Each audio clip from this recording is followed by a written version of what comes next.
Blessed Sunday from Destination Jamaica. Now, today we're gonna talk about what many call the calabash or paki. Now, growing up, sometimes we see some things and we think, say, oh, they're really simple, everyday part of life. But it actually turns out to have some interesting history or, some intriguing way of how it came about. Now, reading on the calabash, I'm finding out that there's an old Jamaican proverb which goes, "Bowl go, paki come." Have you ever heard of that? Now, for today's video, we're going to get into talking about this that you're looking at right now, the paki or calabash. And just in case you just never know, some info for you to know. All right? No, it's an old Jamaican proverb, "Paki bolgo, paki come," which means that one good turn deserves another. Now, this saying came about as it was a very common thing in traditional Jamaica life to see covered dishes filled with some delicious meal being carried by a child to a neighbor's house. Now, it was also customary, although not mandatory, for the bearer to return with something for the sender, perhaps in a paki. Now, the fruit of the calabash, the Jamaican Tinos call it jira. I'm going to spell that for you. It's Gyira.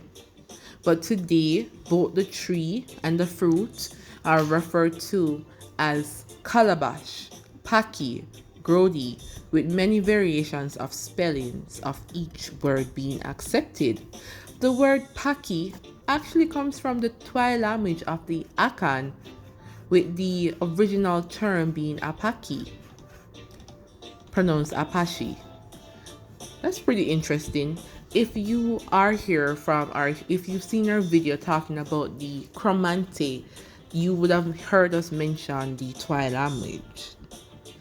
Now, there is this guy by the name of Rastafari who explained that the word apaki, which means became paki, is a specific name of a broad calabash and is used to identify the tree and the fruit.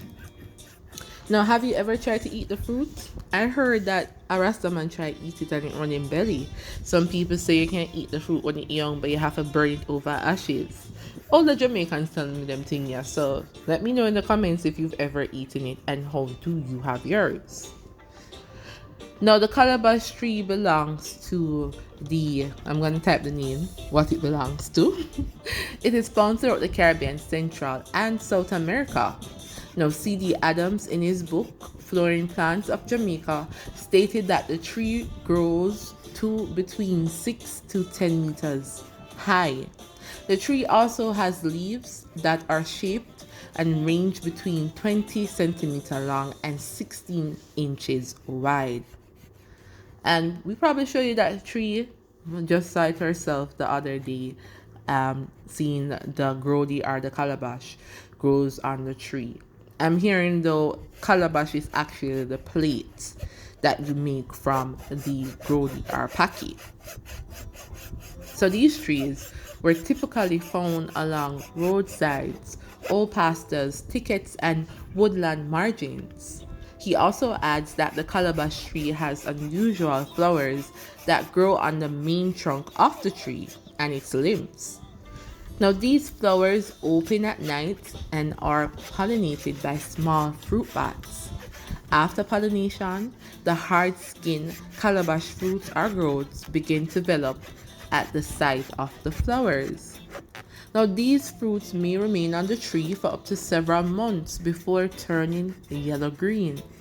They can grow up to a quarter of a meter when mature. When Africans were brought to the Caribbean, they readily adopted the tree calabash because it had similar properties and could be used in comparable ways as the grown or vine calabash found throughout Africa. When I was looking for calabash, I saw different shape bottled growths and calabash that they use in Africa. So it's pretty interesting. And we use it for a number of things: plates, lights, to carry stuff, for fishing. So this is pretty valuable. Now, Cheryl Raham explains that in Jamaica, the calabash is found in three common sizes, and that the sizes that they come in determines the name that are given to them. So Raham explains that the term paki refers to the smallest size of fruit and are used to make cups, bowls, and shakers. We all remember those shakers, right?